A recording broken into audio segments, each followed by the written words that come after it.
तुम्हें मार कर क्यों बिगाड़े धर्म। हम अपनी भक्ति क्यों बिगाड़े, हम अपनी शांति क्यों खोए हैं? तुम्हें मार कर क्यों बिगाड़े धर्म, तुम्हें मार देंगे तुम्हारे करम, तुम्हें मार देंगे तुम्हारे करम, तुम्हें मार कर क्यों, तुम्हें मार कर क्यों बिगाड़े धर्म, तुम्हें मार देंगे तुम्हारे करम, तुम्हें मार देंगे तुम्हारे करम। ये पंक्ति याद कर लो, बस अपने मन में गुनगुनाने लगना, उससे कहने की भी जरूरत नहीं है, अपने मन में गुनगुना लेना कि तुम्हें मार कर क्यों बिगाड़े धर्म, तुम्हें मार देंगे तुम्हारे करम। जोर से बजाओ, जोर से बजाओ, ये बात तुम्हारे काम की है।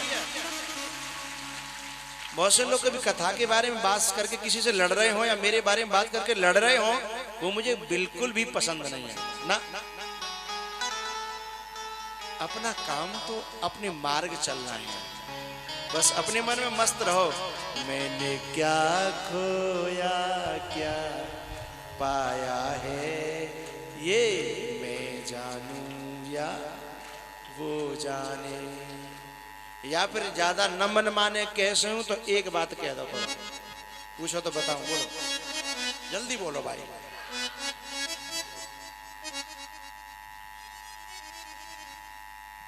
उससे एक बात कहनी है कि तू भी अपनी कमाई कर रहा है और हम भी अपनी कमाई कर रहे हैं। तू बहुत माला माल हो गया है और हम कंगाल हो गए हैं, माना, लेकिन जिस दिन इस जिंदगी के अंतिम क्षण होंगे उस दिन या तो तू अपनी कमाई संग ले जाना या फिर हम अपनी कमाई संग ले जाएंगे।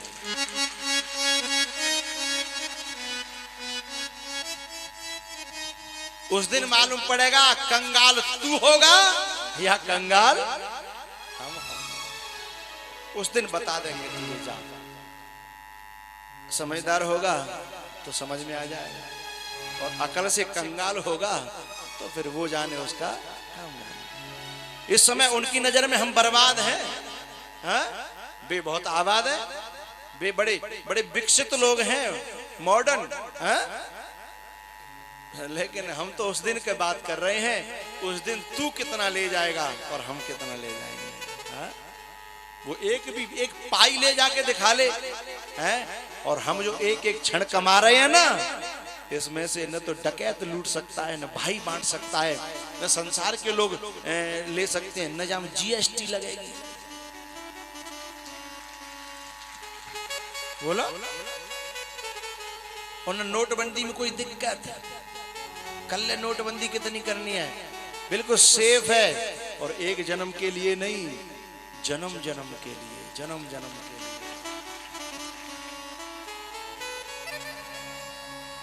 इसलिए मैं तो एक ही बात कहता हूं, लड़ना नहीं किसी से, इस कमाई को कर लो जो। उनसे लड़े में लग गए तो भी अपने जैसा ही बना लेंगे, हैजा वहना मुझ, हाँ?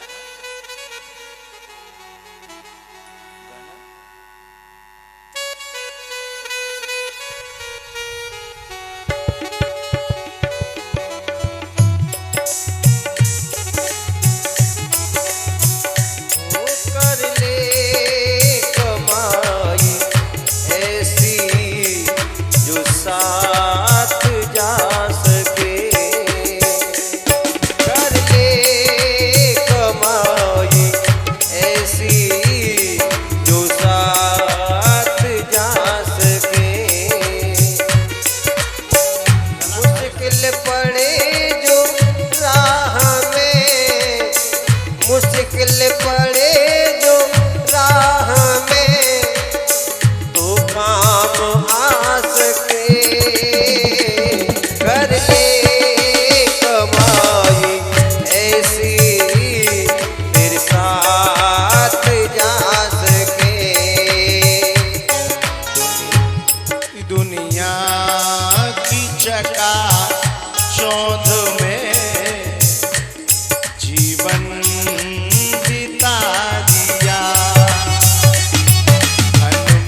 उस दिन का केवल ये उत्तर देना कि उस दिन बताएंगे तू ज्यादा कंगाल है या हम ज्यादा कंगाल हैं, तू माला माल होगा या हम माला माल होंगे। बस एक ही उत्तर देना, ज्यादा ज्यादा लड़ने वाले भक्ति के मार्ग में नहीं चल पाते फिर, है ना।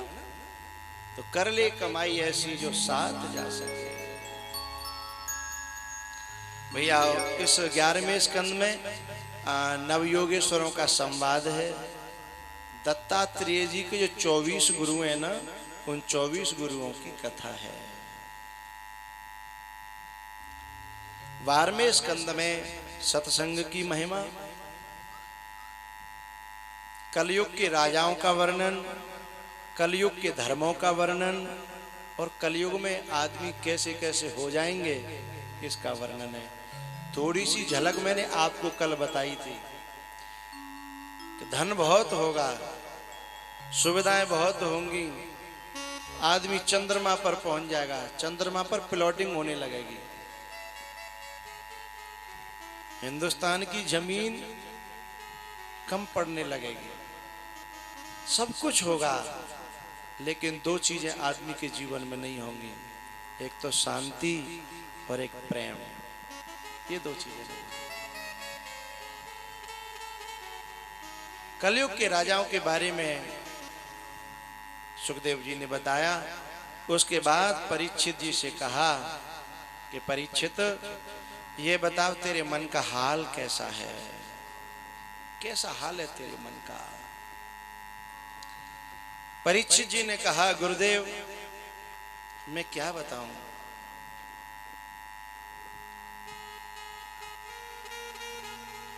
अज्ञानम च निरस्तम में ज्ञान विज्ञान निष्ठया भवता दर्शितम क्षेमम परम भगवतः पदम। आपकी वाणी को सुन सुन करके मेरा अज्ञान दूर हो गया। अज्ञानम च निरस्तम में, और मुझे अपना स्वरूप समझ में आने लगा, मुझे अपना बोध होने लगा है, और मुझे अब पता चला कि मेरा काल भी कुछ बिगाड़ नहीं सकता, क्योंकि काल का जोर शरीर पे चल सकता है और मैं शरीर से अलग हूं। मेरो सतचित आनंद रूप कोई कोई जाने रे। बोले मेरो स्वरूप, मेरा तो मैं तो अविनाशी हूं, ईश्वर अंश जीव अविनाशी।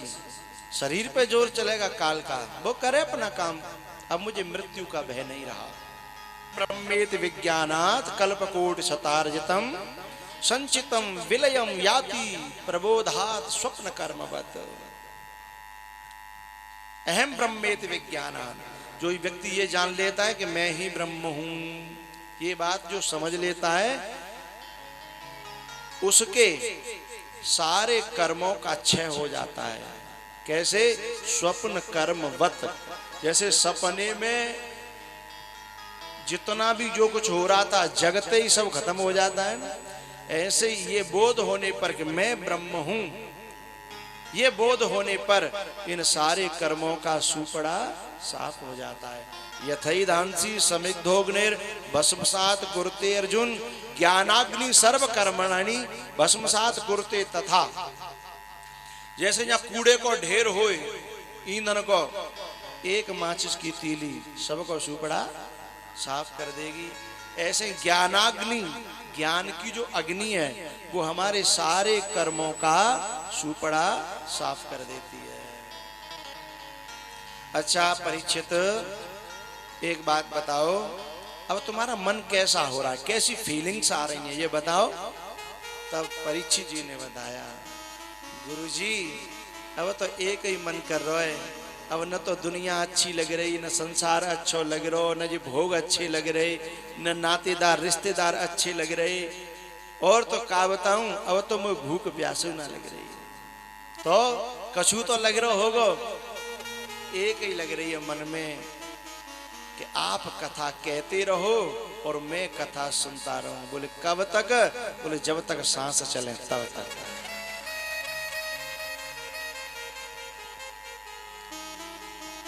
कृष्ण कथा रस मीठो लागे, ये दुनिया को सुख जी को लागे।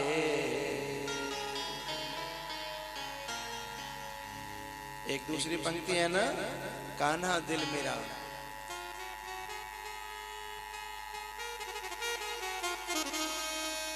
कान्हा दिल मेरा लगता नहीं जमाने में। कान्हा दिल मेरा लगता नहीं जमाने में। दिल न लगता है, दिल न लगता है, दिल न लगता है, दिल न लगता है अब इन घरानों में। कान्हा दिल मेरा लगता नहीं जमाने में।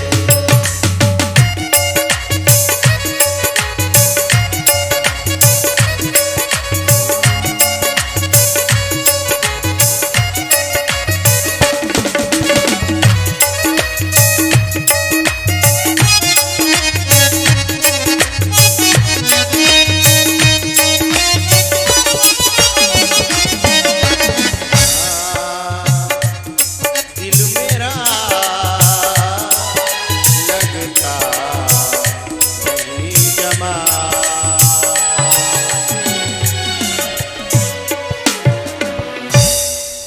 दिल न लगता है अब इन घरानों में। दिल न लगता है, दिल न लगता है, दिल न लगता है जग के तरानों में। कान्हा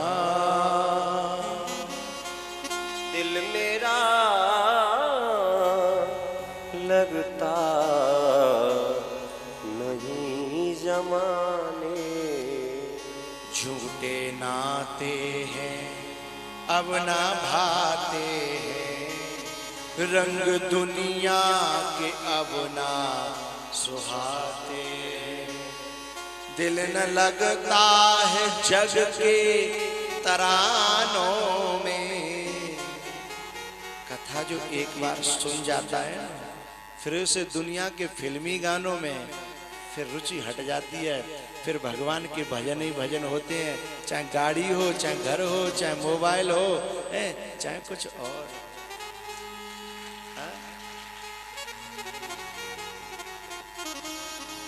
कान्हा दिल मेरा लगता नहीं जमाने में। सुखदेव जी महाराज ने जब परीक्षित की ऐसी बातें सुनी, उन्हें बड़ा अच्छा लगा। उन्हें लगा कि सचमुच मेरी कथा का फल जो होना चाहिए वो फल प्राप्त हो गया। अच्छा भैया, सुखदेव जी को तो परीक्षित की मुक्ति करके अच्छा लगा, लेकिन ये कथा आपके इस नगला सेवाराम गांव में चल रही है और यहाँ निमित्त मात्र के लिए व्यासपीठ पर भगवान ने मुझे बिठाया। मुक्ति दे करके मुझे अच्छा नहीं लगता, तो मैंने पहले ही दिन आपसे एक बात कही थी और आज दोबारा उसे याद दिला रहा हूं। अब जो पहले दिन थे उन्हें पता होगा, उन्हें याद आ जाएगा।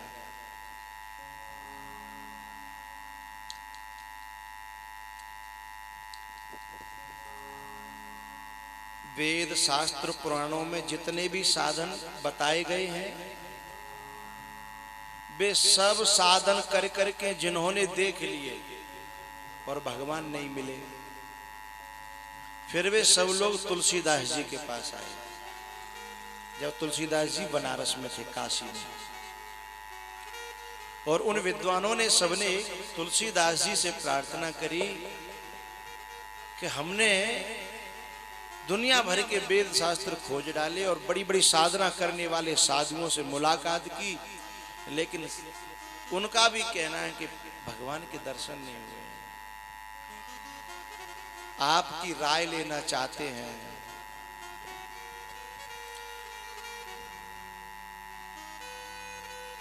भगवान को मिलना तो दूर, भगवान का प्राप्त करना तो दूर। उन संतों ने एक बात कही है, ऋषि मुनियों ने, जिन्होंने हजारों वर्ष तपस्या करी है, कि भगवान मिलना तो दूर, हमें अभी तक भगवान से प्रेम तक नहीं हो पाया।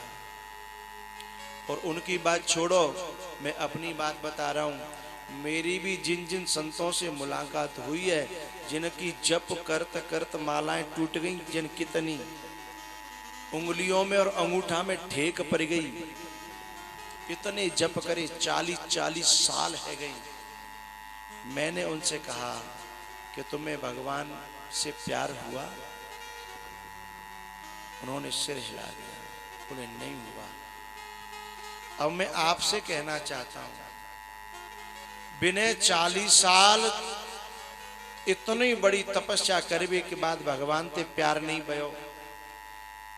लेकिन आप में से जितने लोग बैठे हैं, इन्होंने यदि 4 दिन भी कथा सुनी होगी तो उन्हें नेकाद भगवान ते, नेकाद संतन ते और नेकाद भगवान की कथा ते प्यार भयो के नहीं भयो। जो काम वो महाराज जी 40 साल में नहीं कर पाए, वो आपने 4 दिना में, 40 दिना में नहीं, केवल 4 दिना में। और सबूत है कि आपको प्यार हुआ है। इतनी गर्मी में धरती में बैठ के और काऊ की इतनी देर बात अपने बाप की ना सुनो। आजकल आदमी अपने अफसर की नहीं सुनता है, ड्यूटी पे कहता है नौकरी ऐसे कर पाएंगे हम, नहीं तो जिद रहे इस्तीफा, ऐसे नहीं करते, सुनेंगे नहीं।